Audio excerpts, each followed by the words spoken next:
Okay, we'll get underway. Thank you everybody for joining us this afternoon. My name is Dan Stevens. I'm a Business Director, Water with Beca, based in Christchurch, and a fellow of CIWEM and a member of the New Zealand steering group for CIWEM. Just sort of conscious that a number of you won't know too much about CIWEM, so just got a couple of slides just to tell you who we are.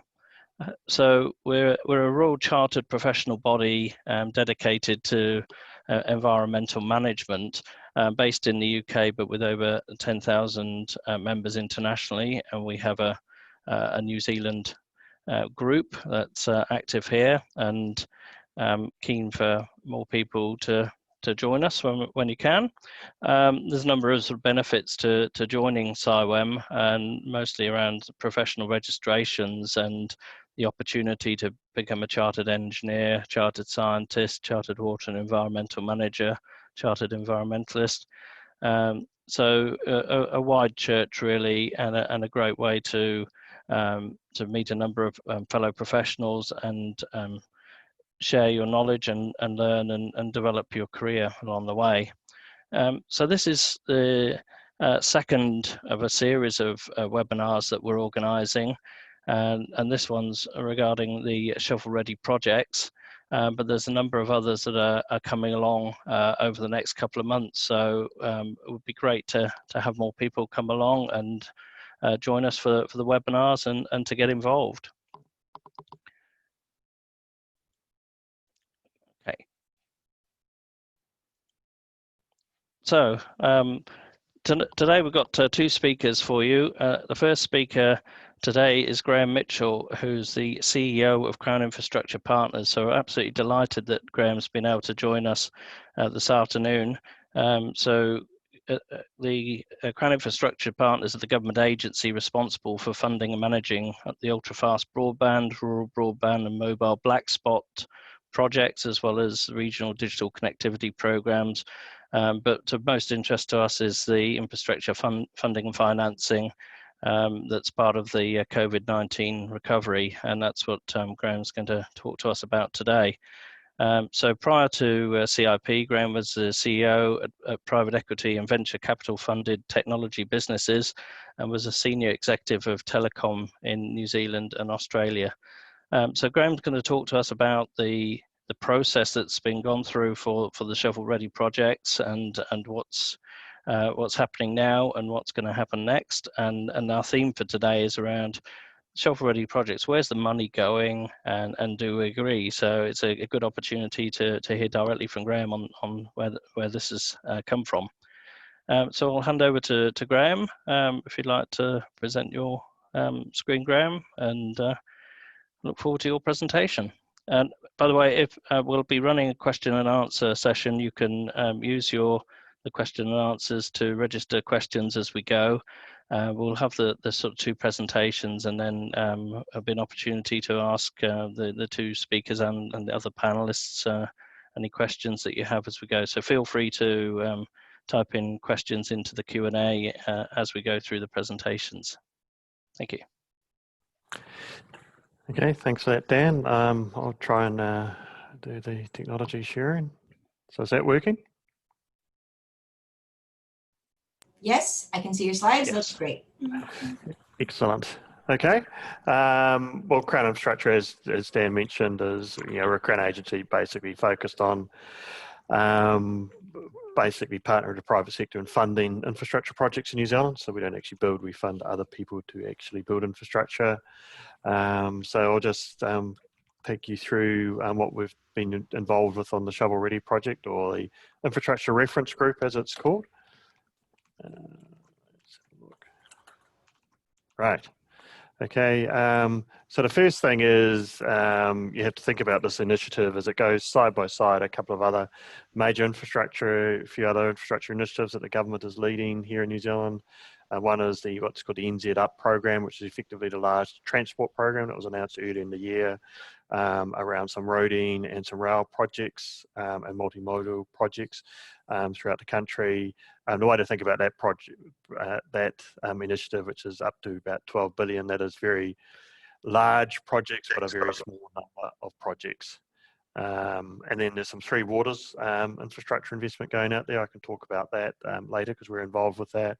And then there's quite a substantial infrastructure program going on at the same time in education, with a lot of school rebuilds going on, and also health. So this process here was focused on effectively a stimulus type program. So it was initiated between my chair and the ministers when he saw, he's on the board of Auckland Airport, when he saw that they were having to pull back some large infrastructure projects and wondered if this was happening elsewhere, and clearly it has been. So we started this initiative, we went out to the market. The focus went to market on the 1st of April, which some people have wondered why it was the 1st of April, but just because it was. And the focus really on construction readiness was effectively now, or within 6 and up to 12 months from when we actually agree size. We wanted to focus on greater than 10 million with employment benefits. This was to be direct employment stimulus as well as indirect and multiplier. And also the projects had to have some element of public benefit or public good, so they couldn't be purely a commercial project that we're actually involved in. So we ended up with about 1,926 projects with a capital value of about 134 billion. It was quite an interesting process watching them sort of come in. Initially they started coming in fairly slow, and then all of a sudden there was a rush. And I can remember when we got up to 50 billion, we thought that was a lot, and then we got to 100 billion, we thought that was a heck of a lot, and then to 134 billion, which is nearly half of GDP, so that is significant. We then went through, on the right side there, we went through quite a process on them. The projects that were less than 10 million, and actually those that were less in value in 20 million, went to the Provincial Development Unit. They focused on the smaller projects because that's their focus from the Provincial Growth Fund, outside the 3 big metros, Auckland, Wellington, Christchurch. We then basically engaged a number of consulting engineers to help us with some reviews. Any projects that were outside the construction timeframe or weren't ready were excluded. Any that really didn't have a public benefit were excluded. And there were a few kite flying projects as well, which were a few quite big ones, a few multi-billion-dollar ones. Somebody proposed to build something on the Auckland Harbour Bridge and they didn't actually own the bridge, which was interesting. We then had a team, an internal team, along with a regional team, lead oversight, technical review, general review, which is effectively looking at benefits. They then went through a moderation review, a sector expert, which we drew largely from the public sector experts there, and we used the Provincial Development Fund to advise on regional benefits, etc. And we completed that report and that exercise, which was well over about 150 pages long, including we used economic analysis from both Infometrics and NZEIR to understand where the stimulus should actually be directed, and that was furnished to ministers on the 18th of May. It then went through a government process, cabinet process, and then ministers were appointed, the infrastructure ministers, Ministers Robinson and Jones, and they were supplemented by the associate finance ministers, being Ministers Shaw and Parker as well. And the government effectively made a decision on about funding envelope of about 3 billion, which represented a capital value of about 5 billion, about 150 projects. Initially 2.6 billion because there was we held some in actually reserve as well. So you can see there's quite a bit of a sieving process there as you went through the list. But that was inevitable when you got the sort of size, and obviously the government didn't have an unlimited budget. Right. So there's the 2 key ministers there, and it was announced on in July. The program there is likely to be about 20,000 jobs, unlock investment about 5 billion. A number of the projects could start immediately. We actually just started funding one just recently, split between urban housing and urban developments, effectively subdivision enablement, some urban development, environmental, community, social, and transport, which was fundamentally more focused around multimodal type things rather than actually freeways, but there is some transport there associated with urban development as well. Right, so a number of projects have been announced already to date. Actually slightly more than what was actually in the overall list because a few have been added in. So the total value announced today is about 4.3 billion. and about 2.4 billion of government funding. So nearly all of them are announced. Some of these include what we call the NZTA or Waka Katohi financial assistance funding as well. So there was some co-funding from the Transport Agency on these. You sort of see the split there on the screen around transport community. There are quite a lot of community projects involved, environmental, social, and then you can see the regional split there. It's not unsurprising that Auckland's got a larger share there. That's principally obviously driven around the economic dynamic of what's happening here in the Auckland market. Also, Otago got overweight, and parts of the Bay of Plenty did as well, principally due to the tourism downturn, and your Queenstowns, your Rotoruas, your Tapos, which is actually in Waikato, and those areas as well. And Canterbury got some extra funding because of what was happening in the metros, which was primarily the economic drivers in the metros, principally around the decline in vertical construction, commercial vertical construction, requiring those labour forces to continue to be employed in those sectors. So there wasn't any three waters in this other than three waters support urban development. So a large number of projects of a medium-sized value that was deliberately chosen to ensure that when the NZ Up focuses on the bigger end of construction town, this will focus on a large range of construction activities and firms throughout the country. So I just, let me get to the next slide.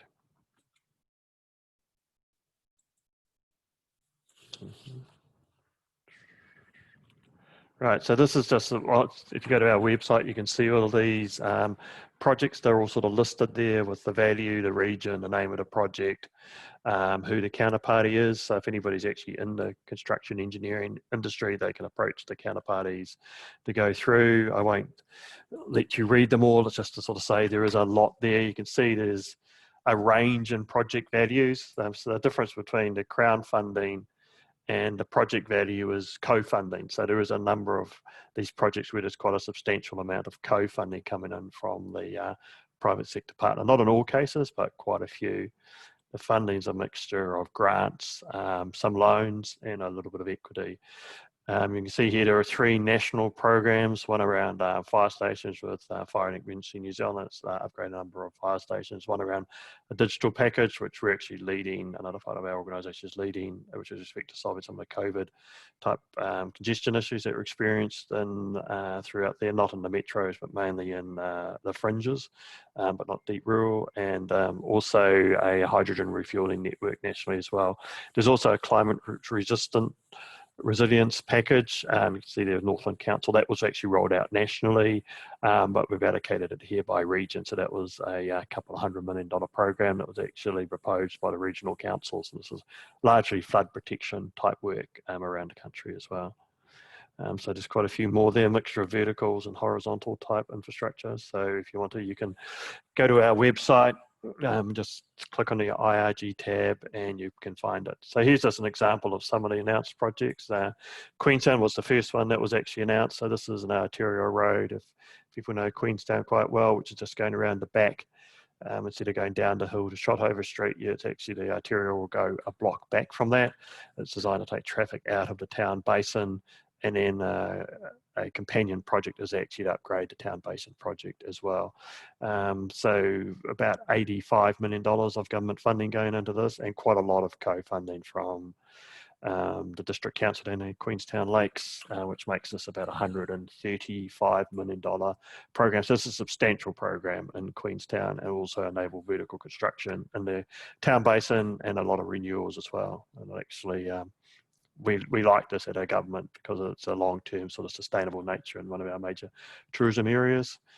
Here's just a wide variety of examples of projects around here. So we've got Auckland Mission down here on the bottom, which is effectively apartment building being built in Auckland here for the homeless. So we've continued to support that through this program. It had also been supported through government through some other avenues previously. The redevelopment of the Gisborne Olympic Pool, a community asset. There's quite a few pools being built actually or refurbished.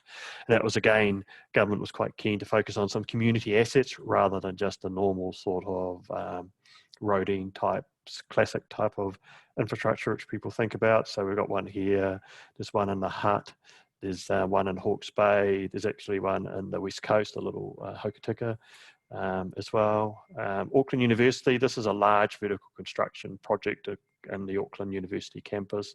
It's about $330 million in total. We're funding about $200 million of that. And we were very keen to get this underway to sort of make up for some of the commercial construction coming off. And we quite like the fire station upgrades throughout the country because it's a number of sort of medium-sized projects, but they're sprinkled throughout the country, so it's very good for tradespeople.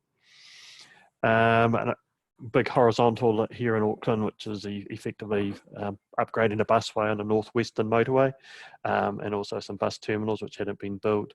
Some cycleways in Christchurch, a ferry basin development here in Auckland, which is continuing to support Auckland Transport, and a multimodal program in Tauranga. If people know Tauranga, that's Cameron Road. They're basically been upgraded to include busways and cycleways alongside the general traffic that's there, and that's going to enable some intensity in the development there for residential and apartments along the peninsula there. Hot Springs here, a resort in Rotorua, which is a good vertical construction for that market. Again, here's the other pool I mentioned in the Hawke's Bay. 30 million going into New Zealand campus of innovation and sport in Upper Hutt in Wellington. And there's also another sport project going into Upper Hutt as well. So quite a bit of money going into that area there, which was quite keenly supported by government. Finally, the Chatham Islands, people are happy because we are actually going to extend the runway there. That's effectively to allow a Boeing to come in, because the Corvair that you can see there on the picture there is actually going to lose its airworthiness certificate soon, so they will have trouble with linking. So that's just an example of those. What's happening, we're still in the process of doing some further project verifications to get some of the remaining ones announced. So we do some due diligence on this. This is taxpayers' funds going in. So a number of further rolling announcements, not that many to go. Actually, they're nearly all done. We're putting in place crowdfunding agreements of various degrees with counterparties to get these projects up and going. Get them moving. We are starting to fund some already. Project owners can get support. There is legislation that was passed, the fast track. Te Waihanga Infrastructure Commission can support in relation to project management advice, and the Construction Accord has done a lot of work on good fast track contracts and different contracting models which can easily be applied to get this moving much faster. I just thought, because your organisation is interested in water, I thought I'd touch on the water reform. This has been led by Department of Internal Affairs, of course. You would have seen the Prime Minister announced this in Havelock North, $761 million package going in there. 51 goes to the regulator, the rest is into Three Waters infrastructure. The council's effectively participate, as you would have seen in the media, through signing a memorandum of understanding to agree to participate in the reform agenda and enter in discussions. That is not a full commitment to follow through, but it is a commitment to participate in discussions, and government funding for upgrades of infrastructure. So there's about 523 million allocated across 66 TLAs or councils throughout the country. Auckland's dealt with separately. CIP, we have a role here in assisting DIA. Effectively, we'll be reviewing what they call the delivery plans. This is a plan that the council will submit about how they want to spend the funding that's going to be allocated to them. The funding's allocated between a mix of population and land area. There's an individual allocation that the DIA have determined with government on the individual council, and then there's a regional pool which the councils decide across the region how they're going to allocate that as well. And will then be involved in monitoring that delivery and providing infrastructure advice on that as well. So you sort of see the split there of the funding. It's roughly 50% in metros, 37% in provincial, and then there's some in rural. And there's a timeline there that's sort of running on. So we're at the moment, we're in August, where DIA is working with councils to sign up for the MOUs. We're starting to see some project delivery plans starting to appear. We'll be reviewing those and advising on those, and then getting the program underway. So that's the agenda there. So I can stop sharing my screen and I can hand it back. Excellent. Thank you, Graham. That's really great to hear directly from Graham on where the money is being spent and the process that's been gone through to get to this point, and to hear where things are. And we'll have a chance to ask some questions of Graham after our second presentation today, which is on quite a different, from a different angle. Our second presenter is Clare Feeney. So Clare's the Sustainability Strategist, Director, Environmental Communications Ltd, and founder of the Environmental Sustainability Strategic Training Institute. She's an award-winning speaker and trainer and published author. She helps business, government and non-profit bodies to make bigger difference faster to pressing environmental issues by supporting environmental experts to develop and deliver the sort of training that only they can deliver themselves. Clare also enables experts to ensure that the training has measurable and monetized outcomes that create jobs, grow profits and improve the environment. And she's worked for many years with a number of clients, including local and national governments, factories, farms, mines, First People, and big construction sites. So we've asked Clare to talk today a little bit about the CIP shovel-ready projects and the investment really that's going into that, and the opportunities that may present for training and upskilling the workforce going forward. So I'll pass over to Clare to, if you'd like to give us your presentation. Thanks, Clare. Thank you, Dan. That's tremendous. Yeah. Well, I'm going to go on a bit of a gallop. Where's the money going, and do we agree? I really enjoyed your presentation, Graham, and I loved finding out more about these projects. So everyone was talking about shovel ready. I really liked what Paul Blair said, CEO of Infrastructure New Zealand. He said, why don't we talk about shovel worthy? And looking at Graham's review, I would say that those projects are pretty shovel worthy. They look really good. I'm going to gallop through the broader context we're working in, the urgency that the COVID pandemic has generated, and look at some of the big fiscal stimuli swirling around the economy, some of them green.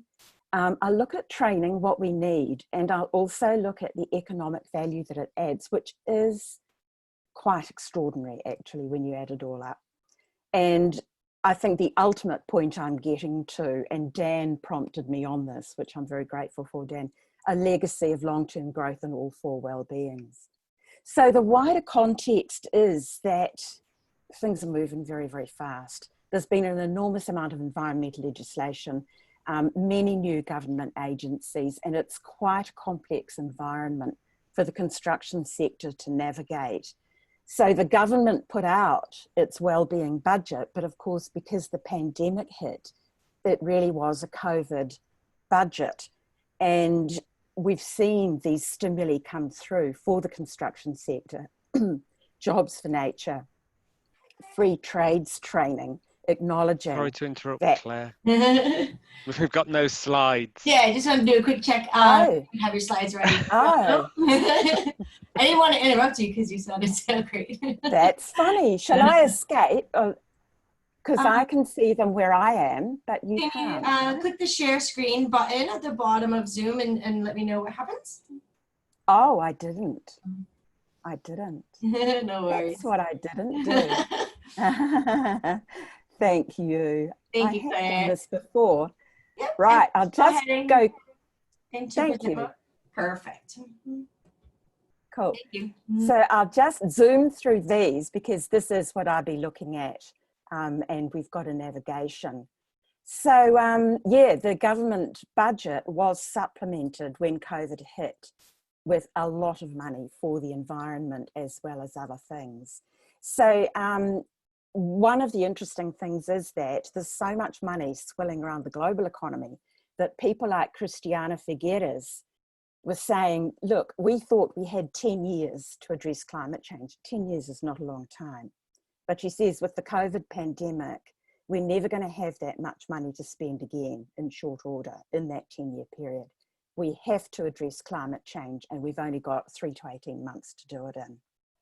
So you've got a number of UK firms who are asking, about 200 leading business firms, calling for green strings to be tied to recovery investments, so that when you get government money, you need to demonstrate that you're making a difference to climate change or some other environmental issues. So really, this is a once in a generation opportunity to make a big difference now and reset the economy to a more regenerative form. But there is some concern because some people say, well, will going green actually save the economy, or will it sink the economy? Is this a cost that we just can't afford to do right now because we have to focus on jobs and fast? And it's a legitimate question. So I do have some answers. I think that it can save the economy, and I've got some pretty heavy hitting people on my side. One of whom is Joseph Stiglitz. Now, he's a Nobel Award-winning economist. After the GFC, the 2008 GFC, he and Lord Nicholas Stern, who's a climate change economist, I guess you could call Stiglitz a well-being economist, but they looked at what 50 different countries had done to recover from the GFC. And what they found was that green stimulus outperformed all other tools for economic recovery, which is a very powerful finding. So what did they actually look at? They looked at the speed of the recovery that all of the investments delivered. What was the return on investment? How long did the stimulus effect last in the economy, and how much did it contribute to reducing carbon emissions? And it was on those criteria that the green ones came out top. So Stiglitz was interviewed recently on Radio New Zealand, and I'll send out the PowerPoints with the links into this, but he said in this interview, massive investments in green technologies are the best way to revive virus-hit economies and shift the dial on climate change. It's another really strong, really strong statement. So I reckon that construction is a great start to a green reset. And the reason is that it's got such a massive economic and ecological footprint. So just to chuck some numbers around, it's about the 5th largest economic sector in New Zealand, a big chunk of GDP, nearly a 5th, a big chunk of the workforce, and a massive proportion of solid waste, 40 to 50%. So these figures are more or less equivalent globally. Construction's about 40% of our global carbon footprint. And buildings after they're built use 30% of the world's energy. And there was a really good article, in-depth article in New Scientist some months ago saying that the built environment is absolutely critical to solving climate change and ecological risks. Now, climate change and ecological risks have been identified by the World Economic Forum as some of the biggest risks we face. So that is not a bunch of tree huggers. This is the World Economic Forum. So we've got this enormous opportunity right now with these green stimuli. And also we do know what to do, but there is a global and a local shortage of skills. We haven't got enough people with the right skills, and we need more people generally. And I think if we're going to do something this big, we need to have a bit of a strategy around it. So I looked at the shovel-ready project selection criteria, and construction readiness, as Graham indicated, that's 6 to 12 months.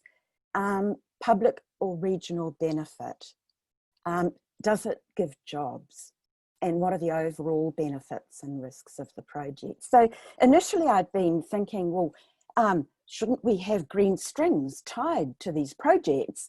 But when I thought about it, actually, they are more or less built in to these criteria, benefits across the well-beings.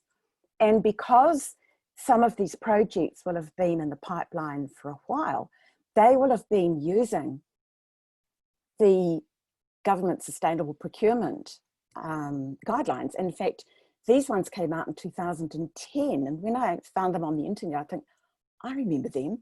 And I already had them downloaded. So of course, the latest one we've got is the new sustainable procurement rules from the government, and they came out in October last year. So this is the way all of these tenders are going. And of course, there is a big focus on construction skills because we're short of all of the skills, but I think we're particularly short of environmental skills. So in the UK, they've actually come up with a COVID recovery strategy, a high-level strategy, and Stern and Stiglitz, so I've referred to those two economists, are among the authors. This is coming out of Oxford University. So they've identified 5 policies can make a big difference to the economy and climate change. So clean, we'd probably call that green, physical infrastructure, building efficiency retrofits, which we know are so good, investment in education and training, natural capital investment, investing in nature, and clean research and development. So, of course, I'm going to talk about education and training because that's my big thing. But there is a really compelling reason why we need industry training. And Joseph Stiglitz, this economist, and I actually have this book, and it's full of giant equations because that's what economists do. But he's talking about creating a learning society.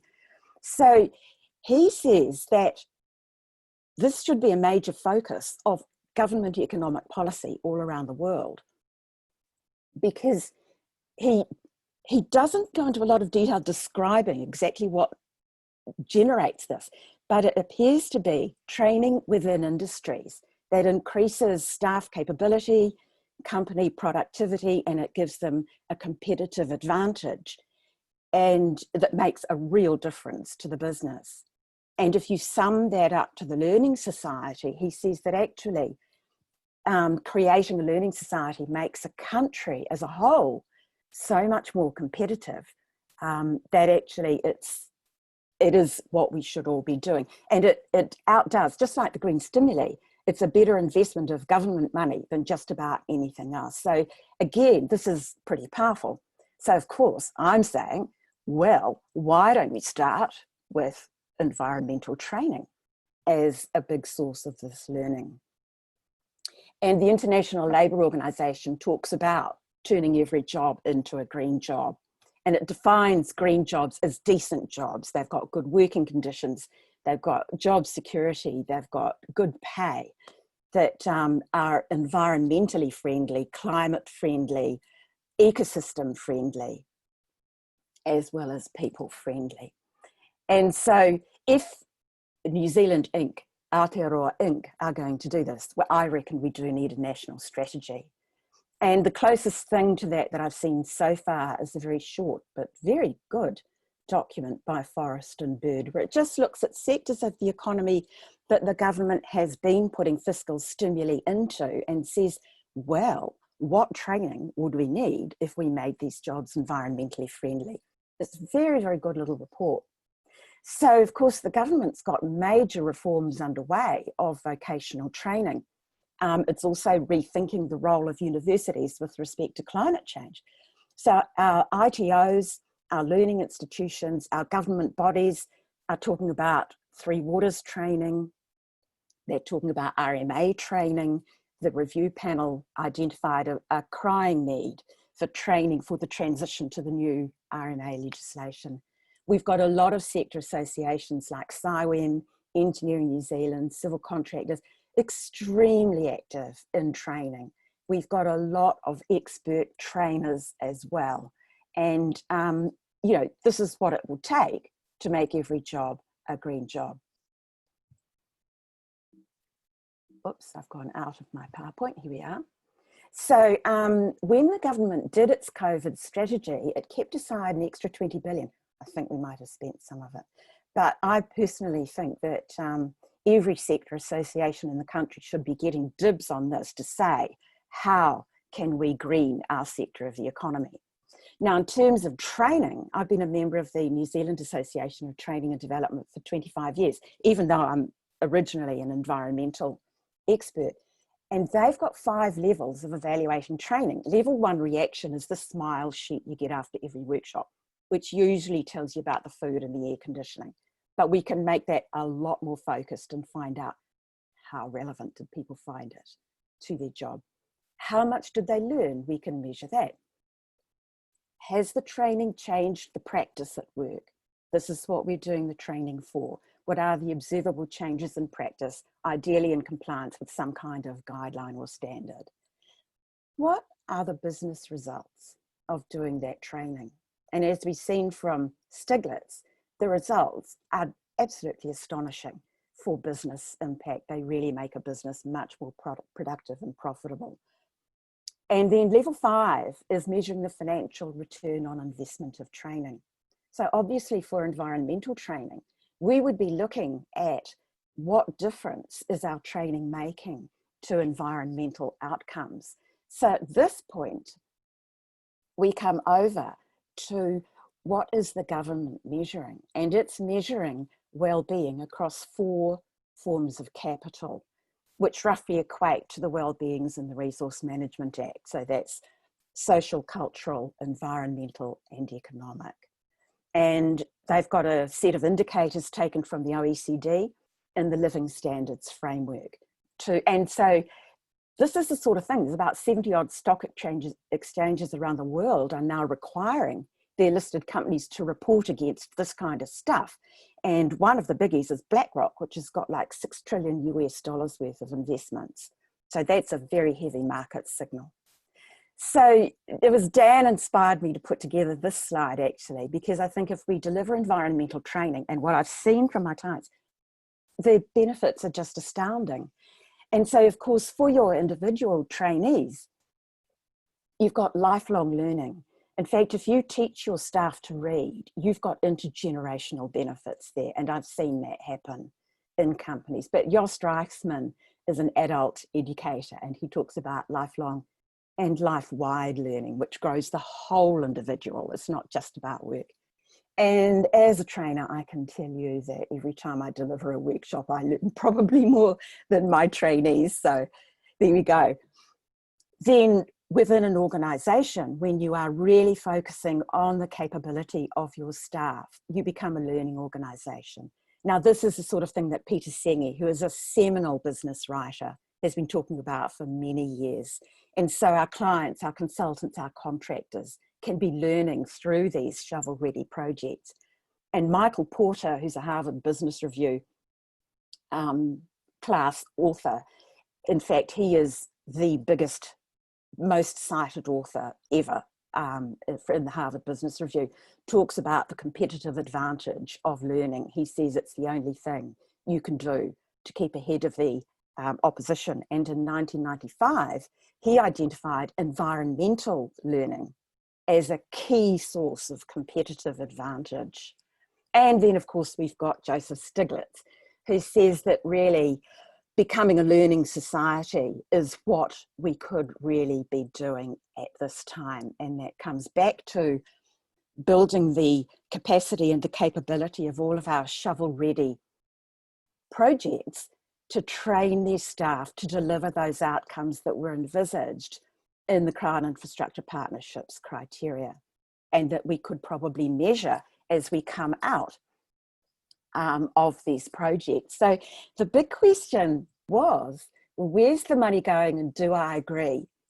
Well, Graham, I'm so happy to say that I agree that it's going to really good places, because I loved your presentation. But the technical answer would be that, of course, I can't tell yet, because we need to understand how were the projects set up and how would we evaluate them at the end. And so the evaluation criteria I would recommend would be Crown Infrastructure Partnerships' own selection criteria, if we can somehow come up with measures of that, how well the project's delivered on them. Obviously, we'd look at Joseph Stiglitz and Nicholas Stern's green stimulus criteria, the usual benefit cost ratio for government projects, the new sustainable procurement. We'd look at consent conditions, especially around the environment. And I think if we can measure the financial ROI on environmental training, we will see just ripple benefits that go out across all of the well-beings, and we would be able to capture those benefits by looking at the Living Standards Framework indicators. So that is what I think we could do. In that way, I am sure that these projects, these CIP projects, will come out looking comfortably shovel-worthy. I'd love to see the numbers. So thank you very much. That's the end of my presentation for now. That's excellent. Thank you, Claire. That's a really interesting perspective on things as well. We've got a number of questions coming in, but I think maybe we'll start with just asking one of Graham regarding the training side of things. So during the evaluation of the projects, there was the shovel readiness and the sort of financial readiness of the projects, I guess, and could they get underway quickly? Was there anything in the evaluation criteria on top of how many jobs will it create regarding training opportunities, or was not something that appeared on the form? Yeah, it wasn't specifically asked for, but we did get some information on some of that from various organisations, and it's something that we encourage them to work with the construction accord on, who have a number of strategies and policies in place to encourage apprenticeship. But also, in addition to that, we sort of also pushed quite heavily, and we were quite successful in convincing government to invest in the trade training school in Otago Polytech, which is going to be now fast tracked with the additional government funding that's going into that. So, that's investing, in infrastructure that's going to deliver training, which we thought was quite an important thing to do, particularly in that part of the country as well. Excellent. Another question here for you, Graham. What was the time frame to deliver the project? So they needed to be shovel ready to get underway. I guess there's a range of projects of different sizes there. Was there any criteria around actual delivery and indeed getting on the ground? Yeah, we rated them A, Bs and Cs and Ds, as As were immediately, Bs within 6 months, Cs within 12, and Ds outside 12. And when the decisions are actually made, there is a bit of a spread because we wanted to get employment coming in staggered stages. The most, call it shovel-ready projects, are largely ones that were underway or did not have consenting. So there are a number of those. And then a number of the others required some form of consenting or some form of contracting. So, and we are measuring that from data funding, of course, because a lot of these projects couldn't get moving without our funding, without the Crown funding intervention. So there is a spread, but I think they are sort of, there's very few, if any, but there is, a very, very small number that are slightly on the cusp of the 12-month period. And that's largely sometimes due to some co-funding or some consenting issues with councils. But there's quite a few that are actually underway. As I said, we've already started to write checks, well, the modern electronic version of a check already. And government was quite keen to get a number of these out going quite quickly. Another one here. Where in the project selection process do aspects of public consultation fit? With effectively one budget to share between activities that restore a resilient economy post-COVID-19 and our long-term climate and emissions response, the assignment of spending is of great public interest affecting every family in the nation. Interesting question. I guess there's a lot that gone into the evaluation process, and I guess a number of those projects were already being consulted on or known, but perhaps you could comment on that one for us. Yeah, well, there wasn't obviously there wasn't a public consultation exercise done on how the projects were selected. They were decided by cabinet and by ministers. Of course, we provided advice and a report through to them. They exercised their judgment in respect of what they felt were of a wider public benefits in respect to that. Obviously, some of the council projects themselves, when they actually are doing them on the ground, actually do have a public consultation element in them on those. But given this was a stimulus program and it's, the rate of pace it's been moving, some people in the private sector think it's been moving a little slow. I can tell you this is moving very fast for government. There wasn't that opportunity. So, at the end of the day, that's the ministerial prerogative. They exercise that judgment. That's not something that as an agency would exercise, of course. One, I'm not sure whether you'll want to comment on this one or whether you'll defer for the DIA on this. What are Graham's thoughts if the councils just divvy the communal money up as pro rata based on their direct allocation they got instead of collaborating together to allocate it? Yeah, well, you're talking about the 3 water reform there, I understand. Yeah. Yeah, well, that's an interesting question. The DIA rationale was to put it in there was to try and get the councils within a region to think more collectively across the region, like a pseudo type, combined utility. That was their rationale. And it's going to be interesting to see how that plays out. I don't know how they're going to play out at this stage and how they're actually going to do that. It looks like, Hawke's Bay, for example, seem to be fairly together on what they're wanting to do there by their submissions, and obviously they got some additional funding as a result of that. But it will be interesting to see, half the money allocated is actually in that regional pool. So it'll be interesting to see how the different regions and the different individual councils within those regions, and some of them are quite big regions in terms of number of councils, actually decide, Canterbury, how much, are the issues in Waimate the same as they are up in Kaikoura or Christchurch Metro. It'll be, it will be interesting to see how that develops, I think. At this stage, we don't know the answer to that, but it will come out. And it will be interesting to see the different approaches taken, I think. I suspect, given the time, a number of them will look to just divvy it out on that basis, because it's quite difficult to actually get together and do that prioritisation in the time available. Yeah, we have someone like Wellington who already sort of have that model, don't they, with Wellington Water. And I think Hawke's Bay have done some work on that, but it will be interesting. Yeah. Perhaps we'll let Graham off the hook for a second and ask the question of Claire.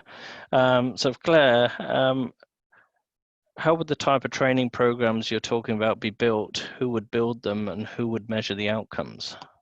Nice easy one for you. That is such a good question. That really is a good question.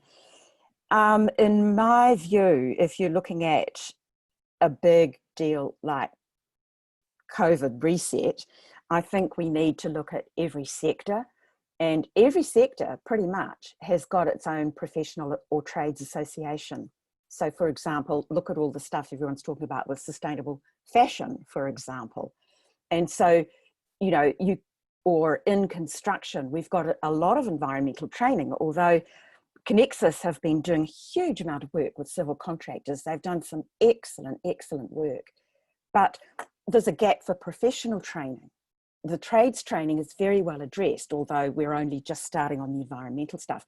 So I think that the carbon and energy professionals need to come up with a training strategy to help people in the sectors they work with, which is very different, energy supply, transport, home heating, Green Building Council. These are the people who've got the expertise to deliver the training, but what they need is a strategy. So, and there needs to be an overarching strategy and allocation of resources by the government. So I personally believe that sector associations have got a massive role to play in this, because they represent specialist areas of the economy, or you could call them industry associations, whatever you like to call them. And of course, we do have a just transition unit in New Zealand, which is working on the transformation of Taranaki from a fossil fuel-based economy to a hydrogen economy. So the just transition is you don't just shut down operations where workers are employed because they're bad for the environment. You repurpose those activities and you retrain those workers to maintain or even improve their skill level and give them a green job. So it's a big strategy. How do you measure the outcomes? You can do it by counting the number of people who obtain qualifications. You can look at the difference to the businesses for which those people work, which is what Sengi, Porter and Stiglitz look at. You can evaluate it the way professional trainers do and measure the financial ROI on training.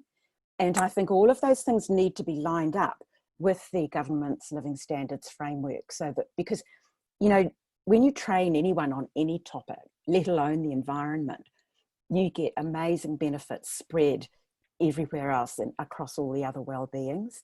So you'd have to think about it pretty carefully. It makes it doable sector by sector, but we need a national strategy as well. And just as a follow-up one on that, you may have partly answered it actually. Do you have any examples of the economic return to horizontal or vertical construction companies of investing in environmental training? How do you monetize it? I have got some examples actually. You can look at it in two ways. You can start taking measures that are of concern to your company. So one of them would be staff turnover. So this is an Australian example actually, but it was a company that had 1,000 people and they thought that their staff turnover was too high. They set up a buddy system. They had a video, but it was not an online induction system. And a year later, that company had saved $4 million a year in staff turnover. So that's only 1,000 people.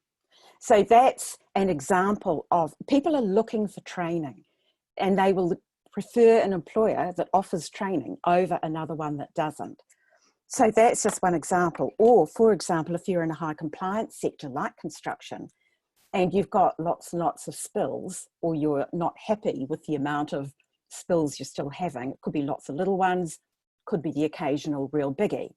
So I worked with one company to actually work out how much one big spill cost.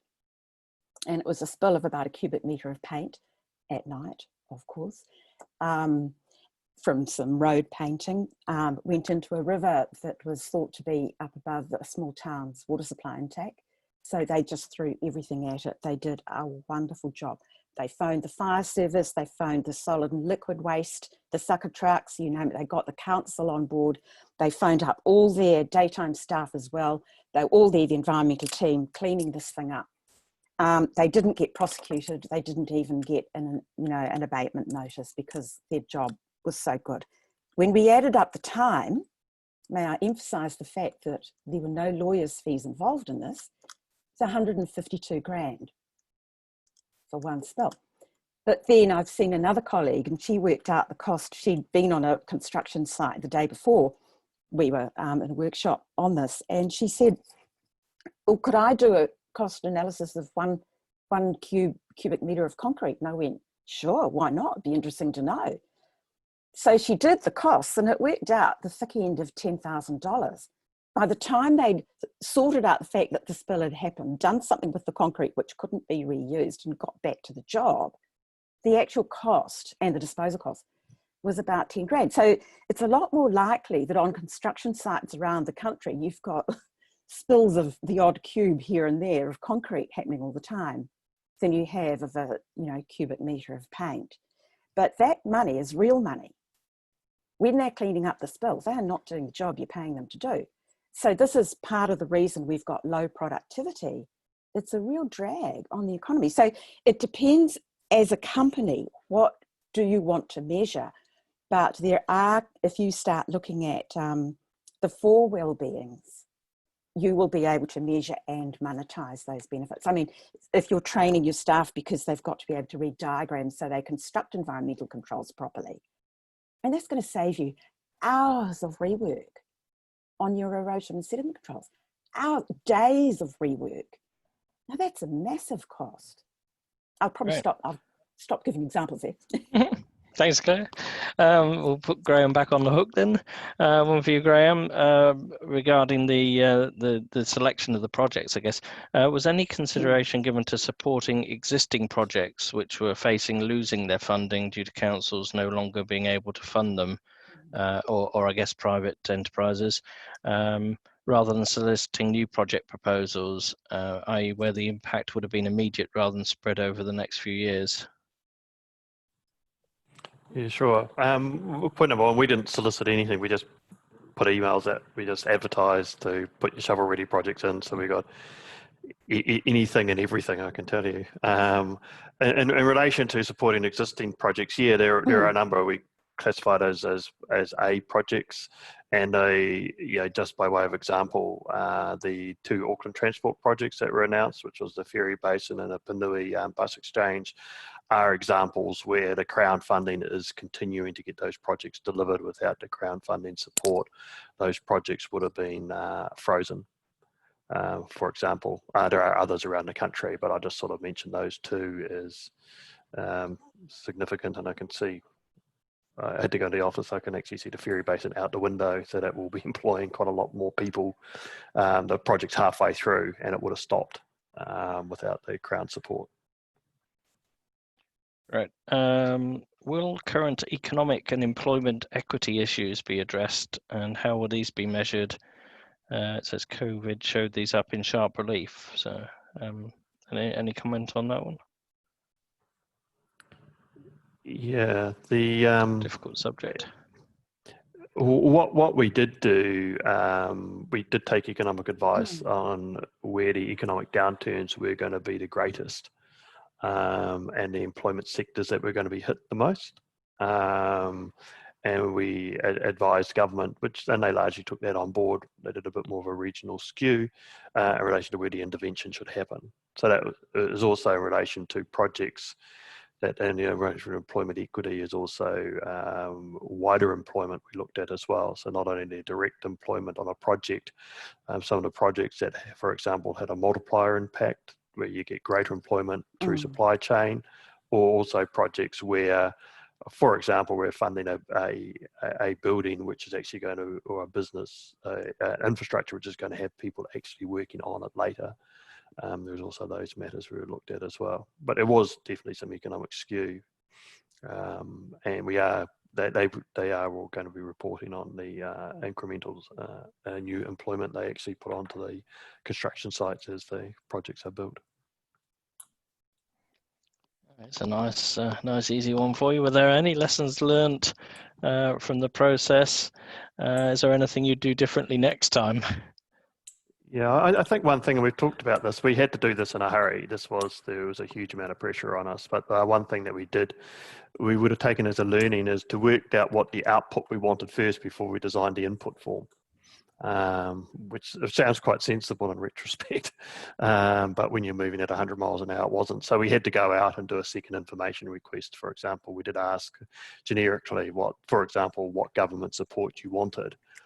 And a lot of people came back and sort of saying, oh, some funding would be nice or something like that, but didn't actually say how much, so, or what type of funding or what type of support. So we actually had to go out and clarify some of those things. So they were probably the biggest lessons, and ideally we would have liked to have more time, but that wasn't a privilege we had, because unfortunately the team were working literally 7 days a week, huge, enormous hours, particularly the dedicated team on it. So more time would have helped, but we could understand why we didn't have more time.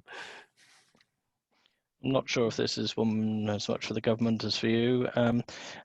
This is all about shovel-ready projects, but in the medium to long term, the projects that will create a big impact are likely to take longer and require a mind shift. So what sort of medium-term stimuli are in the pipeline for projects that need more planning? Yeah, well, that is a question for government, I think, because obviously we're not the. I think it's interesting that when we looked at the projects, there were some really good projects in there that wouldn't start within the 12-month period. And interesting enough, some of those were some of the more environmentally type ones. For example, electrification, of main trunks and things like that, because they just take much longer to plan and build and consent.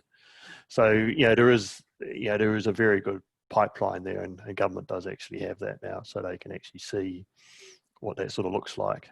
The interesting thing about this exercise is the Infrastructure Commission did struggle to get a pipeline put in place, and you go out there and sort of ask people to submit your projects on the basis you might get some money, you suddenly find out you've got a big pipeline of infrastructure. So so there is some good things there that people can take away and learn, and the report is within government circles, and it will be released in due course as well. Yes, I guess when you went through there was an enormous list of projects that came in, and you went through those sort of various filters to get down to the ones that got funded. There must be an awful lot of really good projects that are still sitting in that sort of list of didn't quite make it to the top ones. So do you know if there's any kind of process that government might go through with to look back at some of those?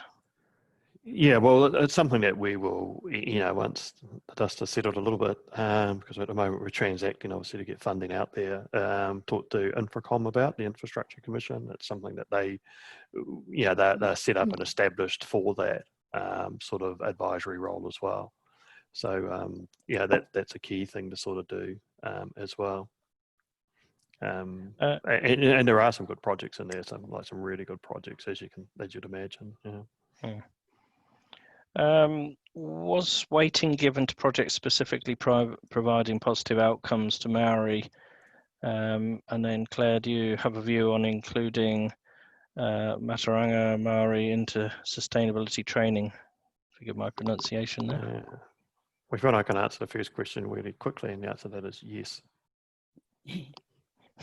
And there are a number of iwi-backed projects that we're progressing with. That the Rotorua one is an example of that. There's also Marae, and there's also a number of others throughout the country.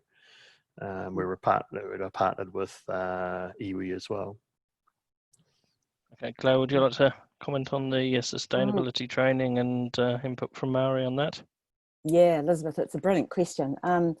The most recent training strategy I've done was for Water New Zealand, for stormwater training. And we came up with a bunch of I worked with a really great bunch of people. We came up with a number of technical topics, but what we realized was that there were some topics that had to go through all of them. And the first on the list is actually Matauranga Māori and Te Ao Māori. Troy Brockbank has been working for the last few years. He's been co-opted onto the Water New Zealand board to do this work. And so, yes, I think it should absolutely be included in the training. And that will mean different things in two different sectors. And it's not something that the technical experts can do. They really need the input from the people, Māori, who are best suited to have that kind of input. And our experience in Water New Zealand and at recent conferences, we've got a whole new conference stream this year on naturalising Te Ao Māori in stormwater management. And it's been immensely valuable, just immensely valuable.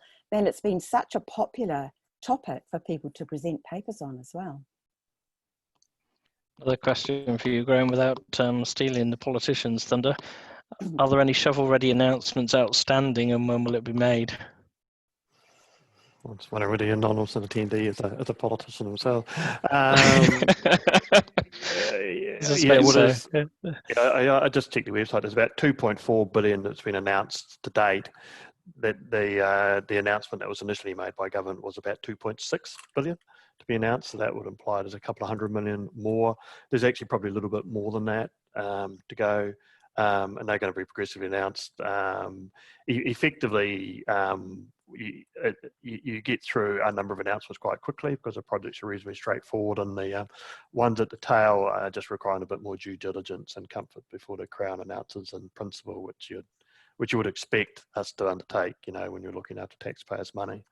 So there will be a few more, but it's only a small handful that's still to come. Pete, Tom, I've been hogging the microphone here. Don't know if there's any questions that you'd like to ask or address to either Graham or Claire.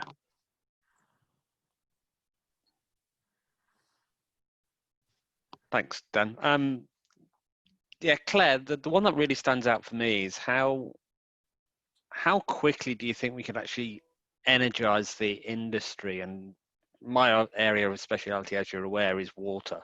How quickly could we actually mobilize that industry, especially with the Three Waters Review coming up, to make sure this training is relevant and appropriate? Because it's all right. Yeah, we've trained people for years. We've delivered training. We've been there. We've done that. But it's getting that return on investment you've talked about. That's a far more different level of complexity. Just wondering how quickly you think we could actually achieve that and actually demonstrate that ROI across the board so the businesses and the industry can benefit overall. Gosh, well, from the point of view of stormwater, I can say that there is a giant untapped thirst for professional training amongst stormwater professionals just completely all around the urban development cycle. They're screaming for it. What we don't have is funding to help them develop it, because many of these people are doing work for Water New Zealand at nights and weekends at the kitchen table already. So I think a decent chunk of funding, especially through the Three Waters project, would really help to get training support for those experts to get mobilised. I think they're so willing, but I guess you need to channel that willingness somehow, Peter. And I haven't got a top off pat answer there, but I'm sure that once there is step 1, step 2, step 3 set out, there'll be a huge amount of interest. Graham, do you have any comments on that? Yeah, I think you're right. I think it would just, you know, clearly I think there is a need out there, and I think that will increasingly develop as we go down the Three Water program, because the significant amount of infrastructure is going to have to go in there, and you know, sort of speaking, I'm not an expert in this area, but just from our observations, obviously, because we're speaking to the experts, it would seem to be there that, the more, international lessons that we can learn, which is something that, is a key thing we should be doing in New Zealand, where best practices are, what they've done in the UK, what they've done where this has worked in parts of Australia as well. I think bringing those to New Zealand and having those widespread, I think will be really beneficial, because the Crown obviously is putting in some money here, some reasonable amount of funding, but you want to maximise that spend where it's going to make the biggest difference in relation to your storm, water, waste, potable out there. Living next to a bay that is constantly full of sewage, that could encourage the storm and the work. Peter, did that answer your question? Yeah, this is what I expected. I'll be perfectly honest. This is hard, and I think that, Graham, your point's really valid. Is that actually they have put some funding up. I think our need and requirement as an industry is actually to make sure that is spent in the right way, and we do get that return on investment. I think we are all responsible for that, and there's still 50 people involved in this conference call that I challenge you to actually try and make that happen, because as you've already outlined, Claire, the return and the lifelong learning. I'm a kid from the Midlands of the UK, working class parents, expected to achieve nothing. Well, a couple of people saw something and gave me an opportunity, and that's why I am where I am. So it's all about that. So I'm an absolute advocate for it, and I think the more we can drive this, the better. I think the industry here desperately needs it. Yeah. And like any good project, the more rigorous your assessment at the beginning, particularly with training, the better you'll be able to measure the outcomes at the end. So having that clearly defined performance gap that you can measure and robust indicators. One more question we've got here, which I'm not sure we'll know the answer to until the projects have been put up from the various councils. Can you give examples of Three Waters related projects which seek to path break from business as usual, eliminating or mitigating the use of water resources rather than simply working with existing approaches?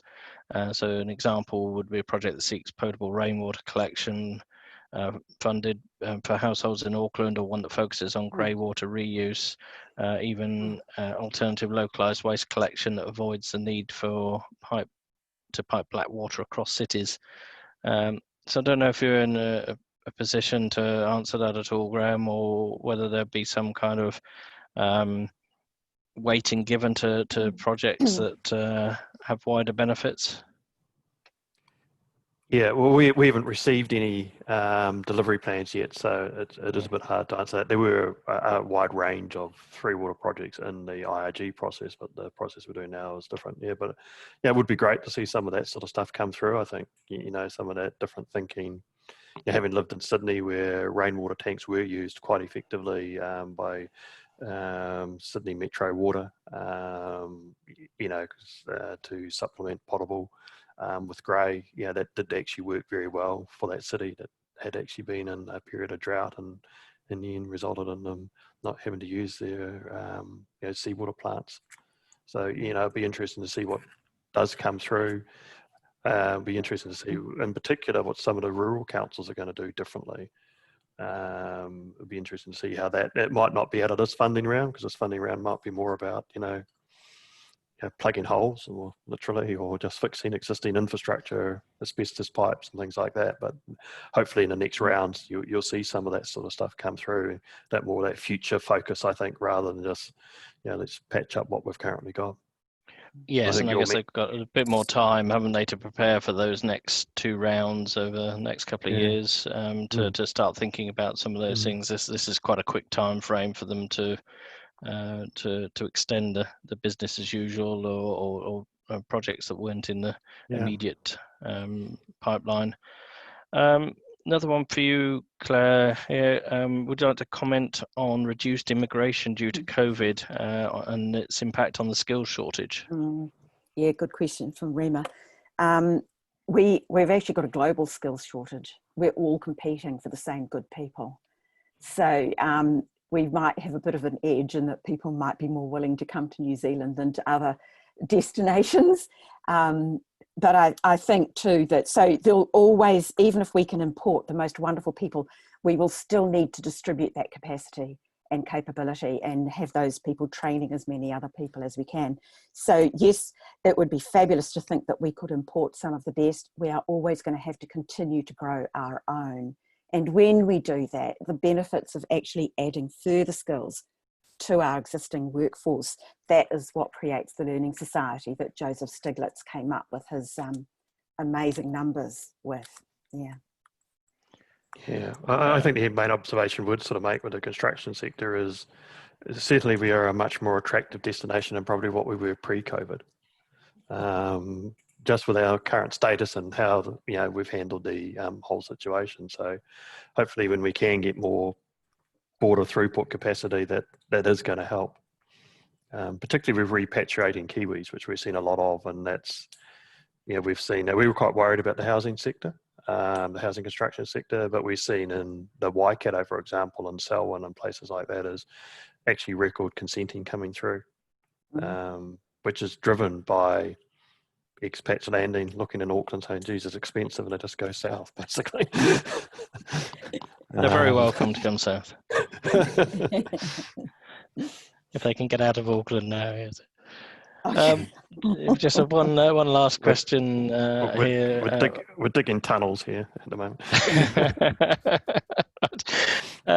Just wondered if you could elaborate on the scope of the environmental resilience projects that you highlighted earlier that are on the list. Yeah, well, they were extensive. I won't go too much into the scope because, but these were the projects that were basically put through to the IIG by the regional councils throughout the country, who actually do have the responsibility in that area. And they were actually, we thought they were really well thought out. We always had this at one of the top of our lists to actually go through. They'd gone through every region, they'd looked at where it was high priority, they'd looked at every individual council. It was a comprehensive piece of work, and it's actually quite impressive that they pulled it together that quickly. And actually as a single submission as well, which we thought was even more impressive, showing that they can actually all work together. So I thought it was a great effort. But it does, everything from stop banking to, standard flood protection, environmental type stuff. That was a whole lot. But, my counsel would be is your members should talk to the regional councils about it. They've all basically got funding. I think most of those we announced. You can see them in the schedule there, all the ones that have been announced. And I'd go and talk to the councils about those, the regional councils, and they'll be able to enlighten you on those details. And I'm quite sure they are going to be needing some resourcing because it's quite a lot of funding going into them, and it's co-funded as well. So they are chipping in some money as well. Well, that's wonderful. Just conscious of the time. I'm sure everyone has got an awful lot out of this this afternoon. I certainly have. I'd really like to thank Graham and Claire for the presentations. It's been really fantastic, and thank you to everyone who's attended and asked questions as well and got involved in this. This is really kind of what we wanted to do with our webinars for CIOM, was bring up topics of the day, some really interesting subjects, and to open some debate and discuss things, and everyone, I think, will go away having learnt an awful lot from this. So thank you very much, Graham. I know you're an incredibly busy man. Thank you, Claire. Your insights have been fantastic as well, and I'm sure that there'll be a number of further sort of questions and comments coming through on the chat. And the video of this, it has been recorded, so we'll make sure that the link to that gets out. So if you've got colleagues who weren't able to join us this evening, they'll be able to see what we've been talking about today. And I'd encourage all of you who've attended, if you're interested in joining more of our webinars in the future, look out. We'll be running probably monthly. So look out for our webpage, look up CIWAM on LinkedIn and the New Zealand group, and you'd be most welcome to join in the conversation going forward. Pete, anything or Tom that you'd like to add before we just wrap up for the evening? Hi, it's Tom. No, just to offer our thanks again to the panel and everyone for taking part. It's been a really interesting conversation and one to carry on.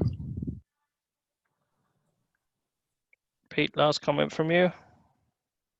Outstanding, and thanks to everybody, especially Jane and Barbara, for getting up at such ungodly hours back in the UK. So thanks for making this happen, ladies. It's much appreciated.